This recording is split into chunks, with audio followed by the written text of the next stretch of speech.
नमस्कार, स्वागत है आपका कृषि दर्शन में। आपके साथ मैं हूं अंचल सिंह। कृषि दर्शन में आज फिर हम आपके लिए लेकर आए हैं कृषि जगत से संबंधित तमाम नई जानकारियां।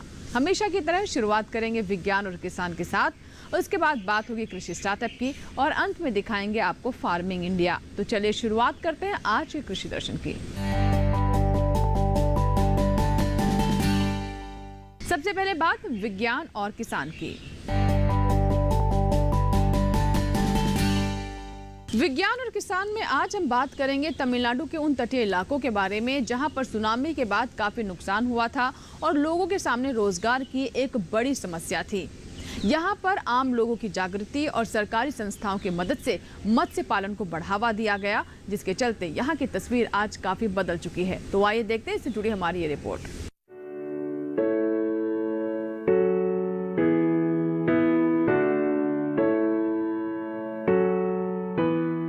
विशालकाय हिंद महासागर में सुनामी के प्रकोप से कई इलाके प्रभावित हुए।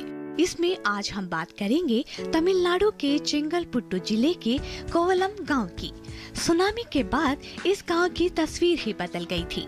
लोगों के पास रोजगार की बड़ी समस्या थी। तटीय हिस्सों में बसा होने की वजह से सुनामी का इस पर खासा असर हुआ। हालांकि यही तट गांव वालों के लिए उम्मीद की किरण था। यहाँ से वो मछलियाँ जो पकड़ सकते थे, लेकिन केंद्रीय खारा जल जीवन पालन अनुसंधान संस्थान ने गांव वालों को मछली पालन के गुर सिखाए। खास तौर से पर्ल स्पोर्ट के बीज पालने का प्रशिक्षण देकर रोजगार के नए दरवाजे खोल दिए। दरअसल यह संस्थान आजीविका के लिए मार्गदर्शन और बेहतर सुविधाएं देता है। इस गांव के तटीय हिस्सों में रह रहे परिवारों के एक समूह ने मार्गदर्शन के लिए बाकायदा संस्थान का दौरा किया। संस्थान ने कुछ दूसरी संस्थाओं का सहयोग लिया। अपनी सामाजिक जिम्मेदारियों को निभाते हुए एक परियोजना लागू की। इस परियोजना में 10 सदस्यों का एक समूह तैयार किया गया। परियोजना तहत मोती स्पॉट फिश लार्वा पालन के लिए एक सर्व निर्धारित होम स्टेड रिक्रिक्यूलेटरी एक्वाकल्चर सिस्टम स्थापित करना जरूरी था। संस्थान ने इसका भी इंतजाम किया और गांव वालों को प्रशिक्षण दिया। कुल मिलाकर समूह ने मत्स्य पालन का काम शुरू किया।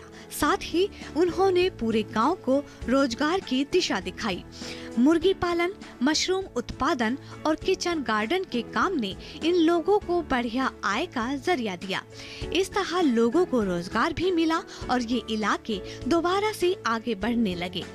पर्ल स्पोर्ट बीज पालन के काम में मेड्यूलर टैंकों में पर्ल स्पोर्ट बीज पालन के काम में मेड्यूलर टैंकों में पर्ल स्पोर्ट फ्राई साइज का भंडारण, भोजन तैयार करना और उन्हें भोजन खिलाना शामिल है। साथ ही टैंक की सफाई और रखरखाव भी इसका हिस्सा है। मछली वृद्धि की निगरानी करना, स्थानीय सजावटी मछली किसानों और व्यापारियों को मछली के बच्चे पैक करना भी प्रशिक्षण में शामिल है। इस तकनीक को अपनाने के दौरान समूह ने तमिलनाडु के तिरुवल्लुर जिले में जंगली पुलकिट झील से 40 उद्यान गृह यानी पौधगृह लिए। पौधघर को 20 दिनों तक फिश हेचरी में रखने के लिए जोड़ा गया। अब इससे मछली के बीज किसानों को बेचे जाएंगे। पर्ल स्पोर्ट नर्सरी पालन से लाभार्थियों ने 10,000 रुपए की आय प्राप्त की है। मुर्गी पालन और किचन गार्डनिंग के साथ साथ home stay, backyard pearl spot, breeding और सीड रेयरिंग एक्टिविटी को अपनाने से तटीय परिवारों को आजीविका का अवसर मिला है। हमारे देश के पोषण और वित्तीय सुरक्षा में खारा जल जीव पालन महत्वपूर्ण भूमिका निभा रहा है। खास तौर से तटीय राज्यों में ग्रामीण रोजगार को मजबूत बनाने में इसका योगदान अहम है। साथ ही ये आजीविका के अलग अलग अवसरों के जरिए सामुदायिक विकास को प्रोत्साहित कर रहा है। तमिलनाडु में मत्स्य पालन ने रोजगार के अवसर प्रदान किए हैं। रोजगार के साथ सुख सुविधाओं का भी ध्यान रखा है। देखा जाए तो मत्स्य पालन से बुनियादी जरूरतें पूरी हो रही हैं। और अब बात करते हैं कृषि कैलेंडर की, जिसमें आज हम आपको जानकारी देंगे कि इस समय अपने पशुओं की आप कैसे देखरेख करें ताकि उनके स्वास्थ्य पर किसी तरह का विपरीत असर ना पड़े। तो आइए देखते हैं इस माह का कृषि कैलेंडर। नवंबर माह में पशुधन संबंधित कार्य, पशुओं को खुरपका और मुंहपका बीमारी से बचाव के लिए टीका लगवाएं, थनैला रोग से बचाव के उपाय करें, सर्दी के मौसम में भैंस अधिकतर ताव में आती है, अतः भैंस को समय से मुर्रा नस्ल झोंटे से गाभिन कराएं। पशुओं को सर्दी से बचाने के लिए पशु घर का उचित प्रबंध करें। पशु का बिछावन सूखा होना चाहिए तथा प्रतिदिन बदल देना चाहिए। पशुओं को खनिज मिश्रण अवश्य खिलाएं। जई फसल की बिजाई इस माह पूरी कर लें। बरसीम फसल की सिंचाई 15 से 20 दिन के अंतराल पर करते रहें।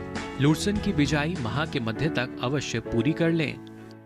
इसी के साथ ही यहाँ वक्त हुआ एक छोटे से ब्रेक का। ब्रेक के बाद भी कृषि दर्शन जारी रहेगा। ब्रेक के बाद जब वापस आएंगे तो बात करेंगे कृषि स्टार्टअप की। कहीं मत जाइएगा, देखते रहें कृषि दर्शन।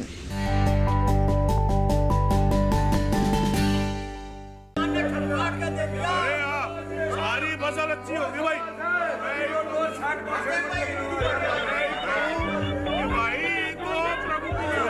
और अब एक जरूरी सूचना, देश के कुछ राज्यों में किसानों द्वारा बड़े पैमाने पर पराली जलाने से आसमान में धुंध छा गई है।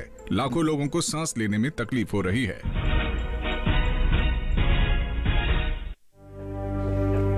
हर साल हम अपने ही घर फूकते हैं और तमाशा बनते हैं। ना, मैं ना मानता। ये काम तो बरसों से होता आ रहा है। अब ऐसा क्या नया आ गया? ये देख लो, हमारे रतन काका पिछले साल की पराली जलाने से जो इनकी खांसी उठी थी, ये अब तक चल रही है। और तो और हमारे सोना उगलने वाली धरती भी बंजर पड़ रही है। बेटा, तुम्हारी बात मान भी ले, पर एक बात बताओ कि पराली को ठिकाने लगाने में भी तो लागत आती है, और ये आग जलाने से ये काम आसानी से हो जाता है। काका, ये बात ना रही, हम कह रहे हैं। देखो, मेरे पास कुछ मशीनों की तस्वीरें भी हैं, मैं तुम्हें दिखाता हूं। ये देखो, ये है हैप्पी सीडर, ये है मल्चर, ये है जीरो टिल ड्रिल, ये है स्ट्रॉ चॉपर, ये है रिवर्सिबल मोल्ड बोर्ड प्लॉ, और ये है रोटावेटर। और ये संकल्प हमारे प्रधानमंत्री जी का है कि अब पराली कोई न जलाए और आधुनिक मशीनों का इस्तेमाल कर पराली खेत में मिलाएं और मिट्टी की गुणवत्ता को बढ़ाए।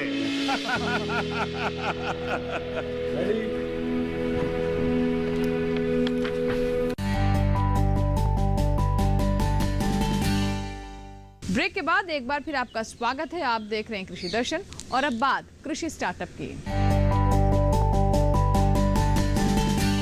कृषि स्टार्टअप में आज हम आपकी मुलाकात करवाने वाले हैं कामयाब किसान सुल्तान सिंह से, जिन्होंने मत्स्य पालन को अपनाया और अहम योगदान दिया।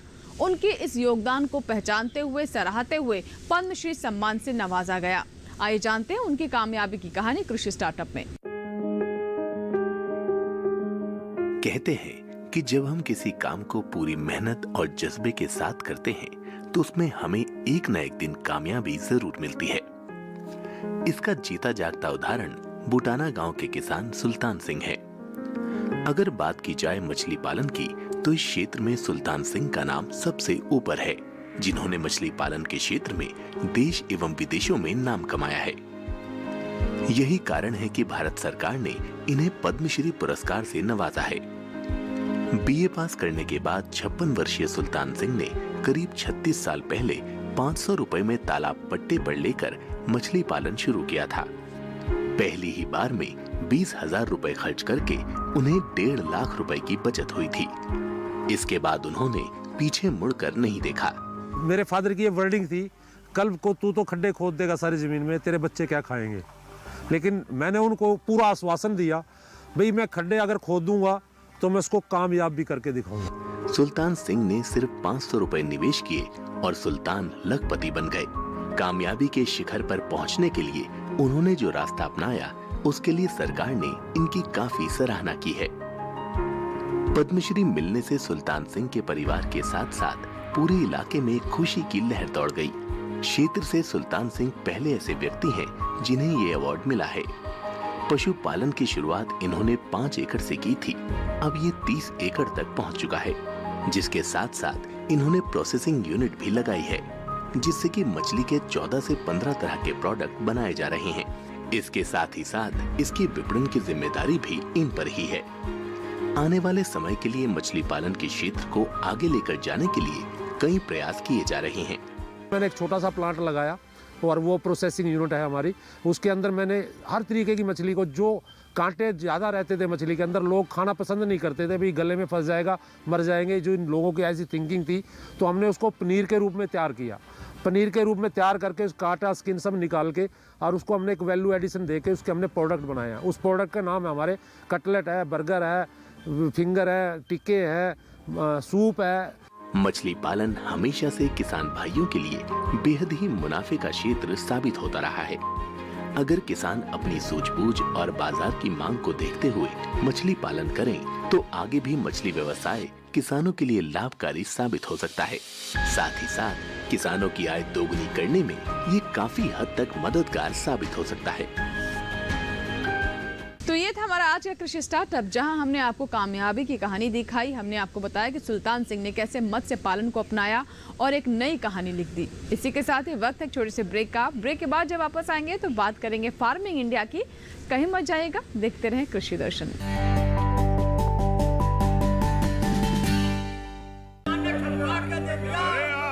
सारी फसल अच्छी होगी भाई।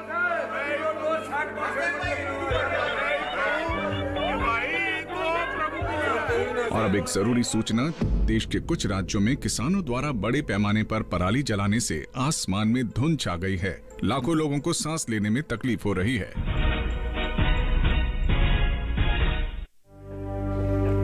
हर साल हम अपना ही घर फूंकते हैं और तमाशा बनते हैं। ना, मैं ना मानता। ये काम तो बरसों से होता आ रहा है, अब ऐसा क्या नया आ गया? ये देख लो, हमारे रतन काका, पिछले साल की पराली जलाने से जो इनकी खांसी उठी थी, ये अब तक चल रही है। और तो और हमारे सोना उगलने वाली धरती भी बंजर पड़ रही है। बेटा, तुम्हारी बात मान भी ले, पर एक बात बताओ कि पराली को ठिकाने लगाने में भी तो लागत आती है, और ये आग जलाने से ये काम आसानी से हो जाता है। काका, ये बात ना रही, हम कह रहे हैं। देखो, मेरे पास कुछ मशीनों की तस्वीरें भी हैं, मैं तुम्हें दिखाता हूं। ये देखो, ये है हैप्पी सीडर, ये है मल्चर, ये है जीरो टिल ड्रिल, ये है स्ट्रॉ चॉपर, ये है रिवर्सिबल मोल्ड बोर्ड प्लॉ, और ये है रोटावेटर। और ये संकल्प हमारे प्रधानमंत्री जी का है कि अब पराली कोई न जलाए और आधुनिक मशीनों का इस्तेमाल कर पराली खेत में मिलाएं और मिट्टी की गुणवत्ता को बढ़ाए।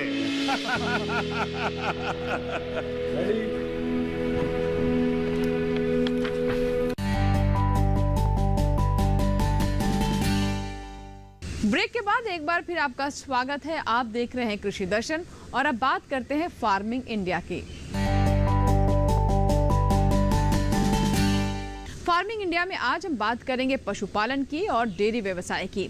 हमारे किसान अच्छे किस्म की गाय और भैंस तो रख लेते हैं, लेकिन अक्सर उनके मन में सवाल ये होता है कि कैसे अपने पशुओं के दूध की मात्रा को बढ़ाया जाए। तो आज आपको बताते हैं कि कैसे आप अपने पशुओं के दूध की मात्रा को बढ़ा सकते हैं, कौन कौन सी खास बातें हैं जिसका अगर आप ध्यान रखें तो मन माफिक परिणाम प्राप्त किए जा सकते हैं। आइए देखते हैं रिपोर्ट।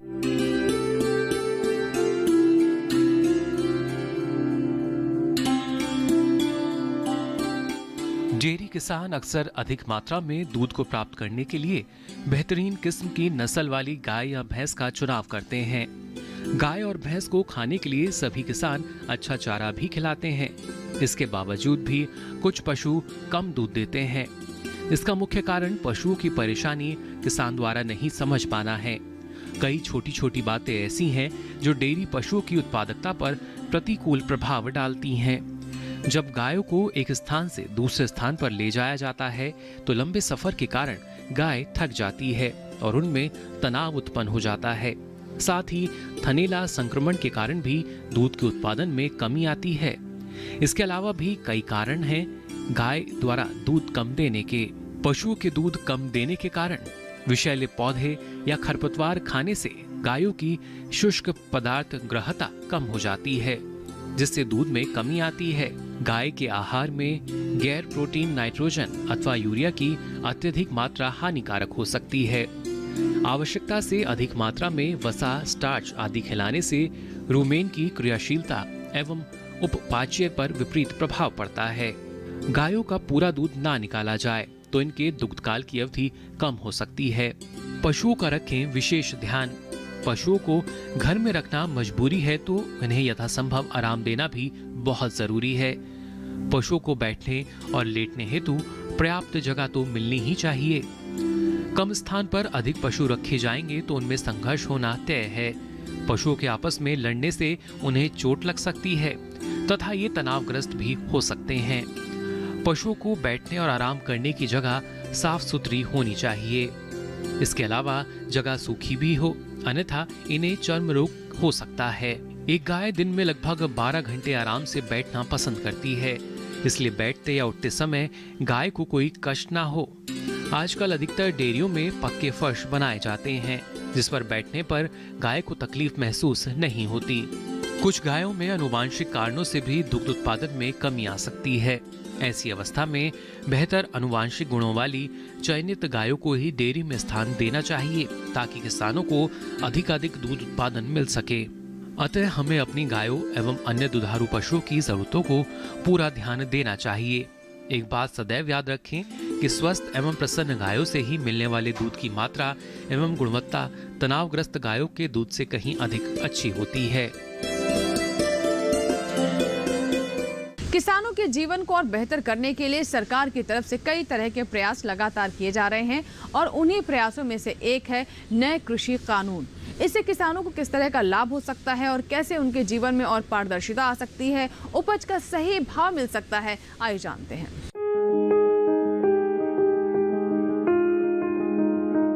कृषि में कई अहम सुधार करने के लिए सरकार ने उपज बिक्री की व्यवस्था में कई जरूरी बदलाव किए हैं। इस दिशा में सरकार ने कृषक सशक्तिकरण व संरक्षण, कीमत आश्वासन और कृषि सेवा पर करार अधिनियम 2020 लागू किया है। इस अधिनियम के लागू हो जाने से अब किसान उपज से खाद्य उत्पाद बनाने वाले प्रोसेसर्स, व्यवसायिक कंपनियां, थोक और फुटकर विक्रेताओं और निर्यातकों के साथ कृषि उपज की बिक्री के लिए सीधे करार या व्यवसायिक समझौता कर सकेंगे। करार हो जाने के बाद फसल की अच्छी पैदावार के लिए जरूरी साधन या इनपुट्स उपलब्ध कराने की पूरी जिम्मेदारी खरीदार की होगी। अधिनियम के लागू हो जाने से अब पैदावार के दौरान फसल पर किसान का मालिकाना हक बना रहेगा। वहीं किसानों को उपज की बिक्री पर होने वाला खर्च भी नहीं देना पड़ेगा, यानी किसानों के मुनाफे में पहले के मुकाबले खासी बढ़त होगी। फसल का बीमा तो कराया ही जाएगा, साथ ही जरूरत होने पर किसान वित्तीय संस्थानों से कर्ज भी ले सकेंगे। इतना ही नहीं, किसानों को मौसम के जोखिम और बाजार के उतार चढ़ाव से भी सुरक्षा मिलेगी। ये अधिनियम अनुबंधित किसानों को नियमित और समय पर भुगतान की सुविधा भी देता है। जाहिर है कि कृषि में हुए इन सुधारों से किसान काफी फायदे में रहेंगे। इसमें से एक कानून है कृषि उपज व्यापार तथा वाणिज्य संवर्धन एवं सुविधा अधिनियम 2020। इस कानून के बनने से एक ऐसी कानूनी व्यवस्था लागू होगी जिसमें किसान को अपनी उपज, जो उसका उत्पाद है, उसको बेचने की स्वतंत्रता मिलेगी। वो उत्पाद वो किसे बेचे, कब बेचे, कितने दाम पे बेचे, ये इसको निर्धारण करने की किसान को उसको चॉइस मिलेगी और इससे वह अपने उत्पाद का राज्य के अंदर या अंतर्राज्यीय व्यापार कर सकेगा। पराली हमारे किसानों के लिए एक बड़ी समस्या है, लेकिन सही तरीके से अगर इसका प्रबंधन किया जाए तो ये समस्या दूर हो सकती है। जैसा कि आप जानते हैं कि खास तौर पर दिल्ली के लिए पराली को जलाना किसी अभिशाप से कम नहीं है। इन समस्याओं को देखते हुए पूसा की तरफ से एक ऐसी कैप्सूल बनाई गई है जिससे पराली का आसानी से प्रबंधन किया जा सकता है। तो आइए देखते हैं, इससे जुड़ी हमारी ये रिपोर्ट। पराली अपने आप में बेहतरीन जैविक खाद है। इसमें पौधों के लिए जरूरी नाइट्रोजन काफी मात्रा में पाया जाता है, लेकिन हमारे देश में इसे जलाने का रिवाज है। खास तौर से पंजाब, हरियाणा, दिल्ली और पश्चिमी उत्तर प्रदेश के किसान इसे खेत में ही जला देते हैं। पराली जलाने से प्रदूषण तो होता ही है, मिट्टी में मौजूद सूक्ष्म तत्व भी जल जाते हैं।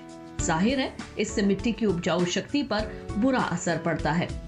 दरअसल धान की कटाई के बाद ज्यादातर किसानों को अपने खेतों में गेहूं बोना होता है, लेकिन धान की कटाई और गेहूं की बुआई के बीच इतना समय नहीं होता कि पराली को खेत में गलाया जा सके।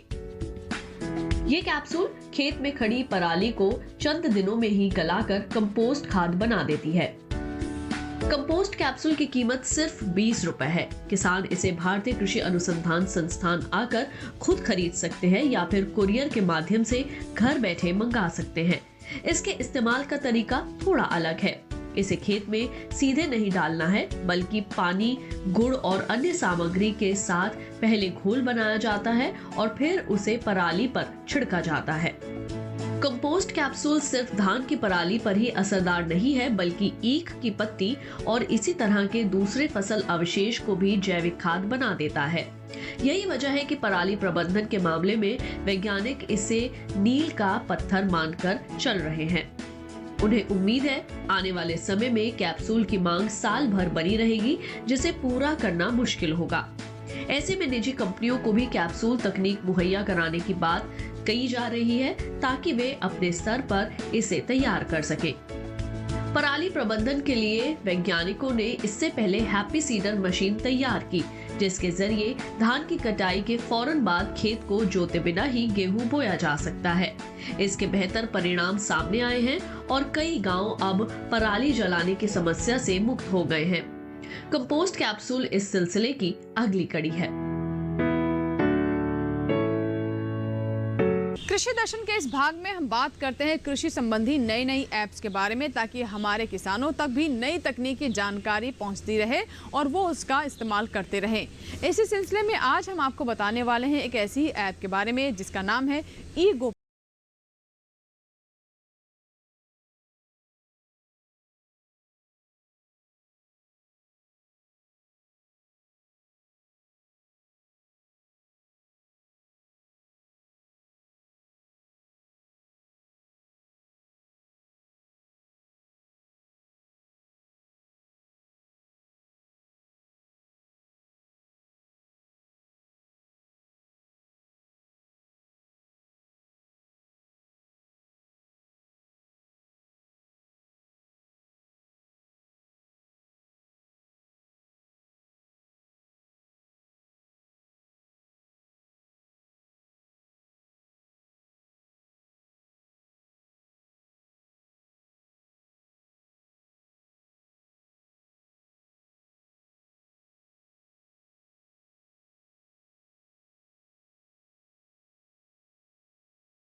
संसाधनों से संतुलित राशन तैयार करने की भी जानकारी इस ऐप के जरिए मिल सकेगी।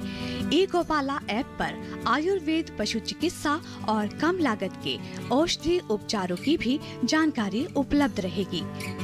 सरकार के इस कदम से न सिर्फ हमारे गांव बल्कि हमारे पशुपालकों को आत्मनिर्भर बनने में मदद मिलेगी। इस ऐप को गूगल प्ले स्टोर से डाउनलोड कर सकते हैं। इसमें पशुपालकों को अपने रजिस्टर्ड मोबाइल नंबर से लॉगिन करना होगा। इसके बाद 6 विकल्प दिखाई देंगे। मेरा पशु आधार विकल्प में किसान अपने नए पुराने पशु की जानकारी देख सकते हैं और नए पशुओं का रजिस्ट्रेशन करवा सकते हैं। अलर्ट्स में किसानों को पशु के टीकाकरण की तारीख जैसी सूचनाएं भी मिलेंगी। हमारे किसान अपनी फसल का सही भाव ले सके, इसके लिए जरूरी है कि मंडी से जुड़ी तमाम जानकारियां उनके पास हों। तो आइए देखते हैं मंडी भाव। खरीफ 2020-21 के लिए धान की खरीद पंजाब, हरियाणा, उत्तर प्रदेश, तेलंगाना, उत्तराखंड, तमिलनाडु, चंडीगढ़, जम्मू और कश्मीर, केरल, गुजरात और आंध्र प्रदेश जैसे राज्यों, केंद्र शासित प्रदेशों में सुचारू रूप से जारी है। पिछले वर्ष के 239.69 LMT की तुलना में इस वर्ष 16 नवंबर 2020 तक 284.18 LMT से अधिक धान की खरीद की जा चुकी है और इस प्रकार पिछले वर्ष के मुकाबले धान की खरीद में 18.56% की वृद्धि दर्ज की गई है। 284.18 LMT की कुल खरीद में से अकेले पंजाब ने 198.38 LMT का योगदान दिया है। वर्तमान में जारी KMS खरीद क्रियान्वयन के तहत 53,653.81 करोड़ रुपए मूल्य के धान की खरीद की गई है और इससे लगभग 24.39 लाख किसान लाभान्वित हुए हैं। सरकार ने अपने नोडल एजेंसियों के माध्यम से 16 नवंबर 2020 तक 58,867.79 MT मूंग, उड़द, मूंगफली की फली और सोयाबीन की खरीद की है, जिसका MSP मूल्य 317.54 करोड़ रुपए है और इससे तमिलनाडु, महाराष्ट्र, गुजरात, हरियाणा और राजस्थान के 34,361 किसानों को लाभ मिला है।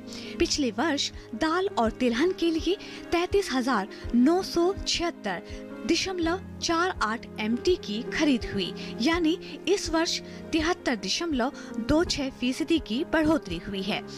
इसी तरह 16 नवंबर 2020 तक 52.40 करोड़ रुपए के MSP मूल्य पर 5,079 MT कोपरा 12 मासी फसल की खरीद की गई है, जिससे कर्नाटक और तमिलनाडु के 3,961 किसान लाभान्वित हुए हैं, जबकि पिछले वर्ष इसी अवधि के दौरान 293.34 MT कोपरे की खरीद की गई थी।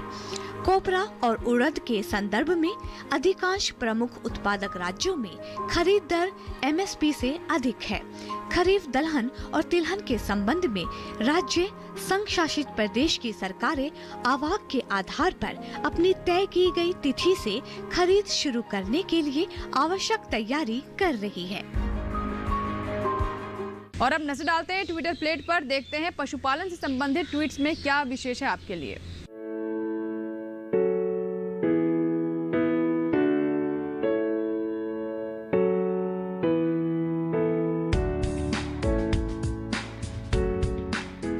तो ये था हमारा आज का कृषि दर्शन। अगर आपके कोई सुझाव हैं तो आप हमें पत्र लिख सकते हैं। हमारा पता है कृषि दर्शन, कमरा नंबर 58, CPC, दूरदर्शन, खेलगांव, नई दिल्ली 110049। अगर आप चाहें तो हमें ईमेल भी कर सकते हैं। हमारा ईमेल पता है nationalkrishidarshan@gmail.com। तो आज के लिए फिलहाल इतना ही। कृषि दर्शन के नए अंक में फिर होगी आपसे मुलाकात। आप बने रहें दूरदर्शन किसान के साथ। नमस्कार।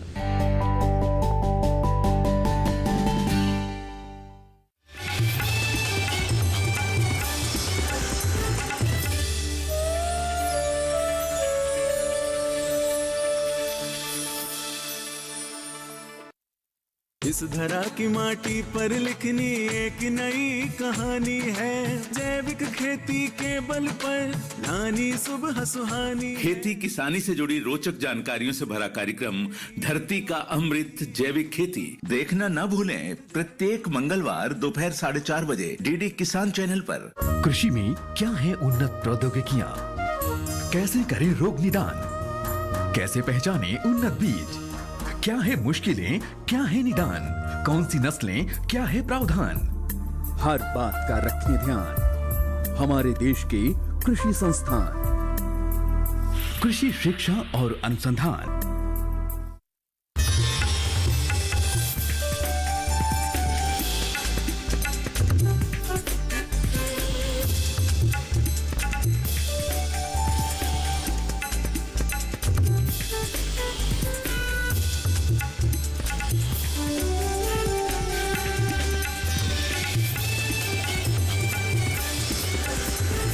DD किसान, बदलते भारत की शान।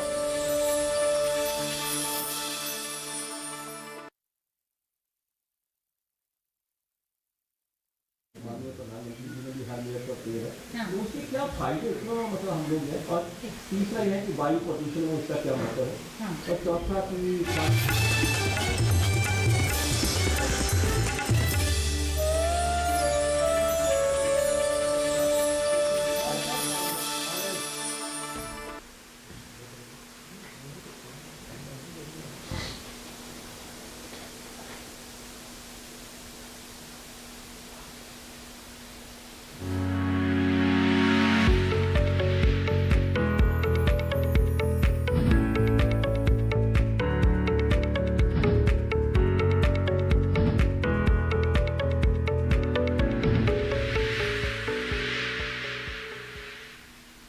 नमस्कार, आप देख रहे हैं दूरदर्शन किसान। शाम के 6 बज चुके हैं और हम लेकर हाजिर हैं कार्यक्रम हेलो किसान, जो कि एक फोन इन कार्यक्रम है और मैं हूं आपके साथ मोनालिसा। तो जैसा कि मैंने आपको बताया कि फोन इन कार्यक्रम है हेलो किसान कार्यक्रम, जिसमें हम यहां पर स्टूडियो में अपने विशेषज्ञ मेहमानों से तो चर्चा करते ही हैं, साथ ही आप भी इस कार्यक्रम में अपने सवालों के साथ हमारे साथ जुड़ सकते हैं फोन लाइन के जरिए। तो सबसे पहले हम आपको कार्यक्रम के विषय के बारे में बता दें जिस पर आज हमारी चर्चा रहेगी। तो आज का विषय है पर्यावरण सुरक्षा और चने में समसामयिक कार्य। तो ये दो महत्वपूर्ण विषय हैं जिन पर आज हम चर्चा करेंगे। तो और इसके पर चर्चा तो हमारी जारी रहेगी ही, और जैसा कि मैंने आपको बताया कि आप सवाल पूछ सकते हैं। नोट कर लें हमारा टोल फ्री नंबर है 1800-1130-60 और 1800-1130-61 टोल फ्री नंबर है, यानी कि मुफ्त में आप कॉल कर सकते हैं। बस आपको इस बात का ध्यान रखना है कि बातचीत के दौरान टीवी की आवाज बंद रखिएगा और फोन लाइन के जरिए ही बातचीत कीजिएगा। और हमारे साथ विशेषज्ञ मेहमान जुड़े हुए हैं, आपका परिचय हम करा देते हैं। हमारे साथ इस वक्त मौजूद हैं डॉक्टर एसडी सिंह, जो कि अतिरिक्त प्रमुख वन संरक्षक है वन विभाग नई दिल्ली में। आपका बहुत बहुत स्वागत डॉक्टर सिंह। नमस्कार। और साथ ही हमारे अगले मेहमान जो हेलो किसान कार्यक्रम में जुड़े हुए हैं वो हैं डॉक्टर देवाराम बाजिया। डॉक्टर देवाराम बाजिया हैं वरिष्ठ वैज्ञानिक, कीट विज्ञान संभाग, श्री कर्ण नरेंद्र कृषि विश्वविद्यालय जोबनेर जयपुर में। आपका बहुत बहुत स्वागत डॉक्टर बाजिया हमारे इस कार्यक्रम में। तो बातचीत की यहाँ पर हम शुरुआत करेंगे, और जैसा कि हमारा पहला विषय है पर्यावरण सुरक्षा, बहुत ही व्यापक और बहुत ही बृहत ये विषय है। तो ऐसे में डॉक्टर सिंह मैं चाहूंगी कि सबसे पहले आप एक भूमिका बना दें, और ताकि जो हमारे दर्शक है वो समझ पाए कि खास तौर पर हम पर्यावरण से जुड़े हुए किन विषयों को छुएंगे। पर्यावरण सुरक्षा की जब बात करते हैं तो बहुत सारे पर्यावरण के आयाम हैं जिनकी सुरक्षा के लिए कई कदम उठाए जाने चाहिए, लेकिन खास तौर पर अगर कृषि वानिकी के बारे में हम चर्चा यहाँ पर करें तो कृषि वानिकी का क्या जो है रोल है, क्या भूमिका है इस विषय पर? जी, बहुत ही अच्छा एक हमारे सामने विषय है और वो है कृषि वानिकी एवं पर्यावरण सुरक्षा। आप इसको इस प्रकार से लीजिए कि कृषि तो हम लोग खेत में करते ही हैं, चाहे लगभग साल 6 महीने की एक फसल लगाते हैं उसमें और फिर उसको काट लेते हैं और उसके बाद में फिर दोबारा खेत को हम जोतते हैं। और परंतु जब कृषि वानिकी शब्द आ जाता है तो वानिकी मतलब पेड़ों को खेतों में जो दूसरी फसलें हैं उनके साथ जोड़ना, और यदि जब इनको इंटीग्रेट कर देते हैं कृषि को पेड़ों के साथ में तो इसी को ही कृषि वानिकी बोलते हैं। अब अपने आप ही आप समझ लीजिए कि जब हम पेड़ को लगा देते हैं एक बार खेत में थोड़ी दूरी पर और उसके बीच में जब हम खेती करते हैं तो वो उससे क्या फायदे हो सकते हैं वो आप देखिएगा। एक तो जब हमने खेती जो है बीच में लगाई तो वो खेती तो हमें फायदा दे रही है अपना, और साथ में जब पेड़ हमने बीच में लगा दिया तो पेड़ के अपने क्या क्या फायदे होते हैं वो हमें और साथ में मिलते हैं। और पेड़ से क्या क्या फायदे होंगे, हमें अपना एक जो टिम्बर है जो लकड़ी है वो मिलेगी। यदि हमने जड़ी बूटी का पेड़ लगाया है तो जड़ी बूटी भी मिलेगी, यदि हमने फल का पेड़ लगाया तो फल भी मिलेंगे। और साथ में जो इसके पर्यावरण प्रभाव हैं उनको आप देखिएगा, यदि गंदी हवा जा रही है, बहुत सी उसमें धूल है और उन पेड़ों से होकर निकलेगी तो वो छन के निकलेगी। बहुत सी कार्बन डाइऑक्साइड या दूसरी गैसेस होती हैं जो कि पर्यावरण में घुली हुई होती हैं और पेड़ जो है उनको सोख लेते हैं, बहुत सी जगह में सोख लेते हैं, तो वो एक फायदा मिलता है। तीसरा बहुत जो फायदा है वो आप देखेंगे कि बहुत सी जगह में पत्ते के ऊपर बहुत से कण जो है लग जाते हैं, चिपक जाते हैं, और जब वो चिपक जाते हैं यदि वो और वो हवा में फिर घूमते नहीं है, घुलते नहीं है या हवा में झूलते नहीं है, तो उससे क्या होगा, हमारी हवा जब शुद्ध हो जाती है तो आप वो देखिए कि यदि वो पेड़ नहीं होता तो ये झूलते रहते हैं और फिर हमारे नाक कान मुंह में जा रहे होते हैं और हमें कितना नुकसान पहुंचा रहे होते हैं। डॉक्टर सिंह बहुत ही महत्वपूर्ण बात यहाँ पर कही है आपने, और पेड़ लगाने के यूं तो कई फायदे हैं, लेकिन खासतौर पर पर्यावरण सुरक्षा की दृष्टि से अगर देखा जाए तो किस किस तरह के फायदे हैं और किस तरह से आपके लिए ये लाभप्रद हो सकता है, विस्तार से इस पर आज हम बातचीत करेंगे। लेकिन आइए उससे पहले नजर डाल लेते हैं एक रिपोर्ट पर।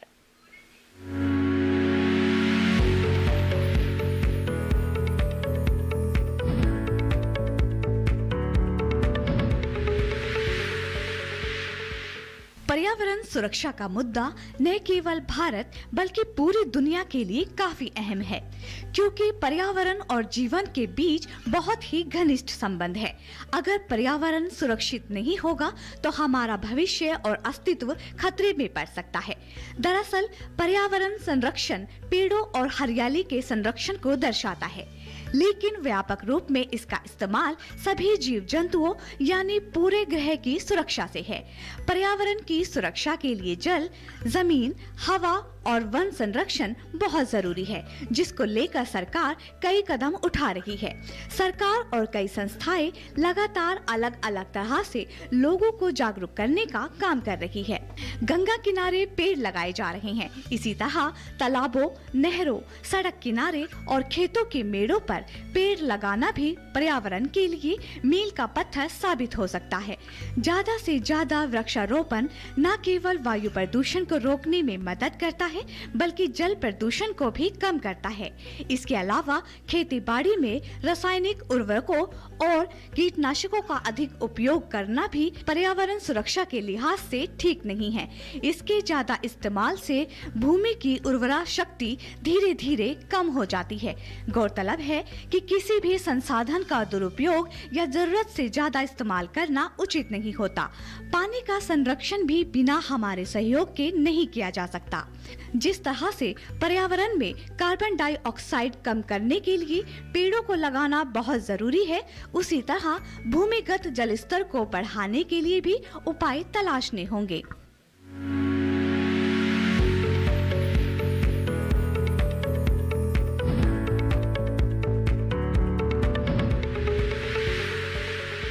जी हाँ, तो पर्यावरण सुरक्षा पर ये एक अहम रिपोर्ट आपने देखी और बातचीत को यहाँ पर आगे बढ़ाते हुए रुक करना चाहूंगी मैं अगले मेहमान का। डॉक्टर बाजिया, यहाँ पर आपसे बात करना चाहेंगे चने की खेती के बारे में। अगर जो किसान है चने की, यूं तो उन्होंने बुआई की होगी, लेकिन जो अब तक नहीं कर पाए हैं, क्या उनके पास अभी समय है बुआई करने के लिए, और अगर वो करना चाहें तो उन्हें किन बातों का ध्यान रखना चाहिए? जी किसान भाइयों नमस्कार। जैसे कि आपको पता ही है कि जो चने की बिजाई का सबसे उपयुक्त समय माना गया है वो 15 अक्टूबर से 15 नवंबर के मध्य का समय माना गया है। जी। अगर आपने किसी किसान भाई बहन ने अगर बिजाई नहीं की है तो उसके लिए अब जो लेट किस्म है उनकी आप बिजाई कर सकते हैं। उसके लिए जो लेट किस्म है GNG 1581 है और एक RS 991 जो किस्म है, ये लेट बिजाई करने पर भी अच्छी पैदावार देती जी। और इसकी बिजाई के लिए आपको पता ही है, खेत की अच्छे से जुताई, मिट्टी पलटने वाले हर से खेत की जुताई करने के बाद में जो सड़ी गली गोबर की खेत के अंदर खाद मिलानी है जी। और जो बिजाई के समय है, इसके अंदर चने के अंदर ज्यादा उर्वरकों की जरूरत नहीं पड़ती। इसमें जो नत्रजन उर्वरक होता है वो 20 से 25 किलो प्रति हेक्टेयर की मात्रा की जरूरत पड़ती है। इसका कारण ये है कि जो चना की फसल है ये दलहनी फसल है और इसकी जड़ के अंदर राइजोबियम कल्चर होता है, जीवाणु होता है, जो वातावरण में जो नाइट्रोजन उपलब्ध है उसको फिक्स करके पौधे को अवेलेबल करवा देते हैं। इसलिए शुरुआत अवस्था में पौधे की जब 20 से 25 दिन का 30 दिन का पौधा होता है उस टाइम तक नत्रजन उर्वरक की जरूरत है। बाकी पौधा अपने आप ही नत्रजन उर्वरक ले लेता है। बिल्कुल बिल्कुल। इसकी खेती से जुड़ी और जानकारियों के लिए आगे भी आपका रुख करेंगे, लेकिन फिलहाल आगे बढ़ते हुए नजर डाल लेते हैं एक रिपोर्ट पर।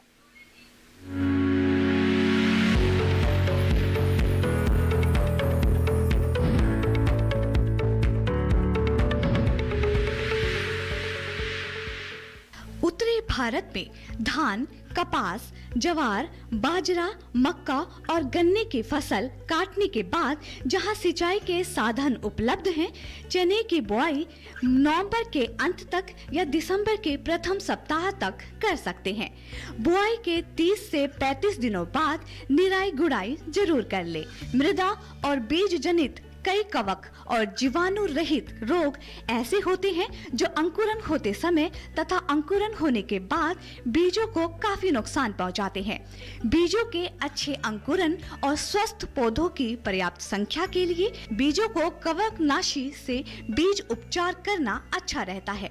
बीज उपचार 10 से 12 घंटे पहले कर लेना चाहिए।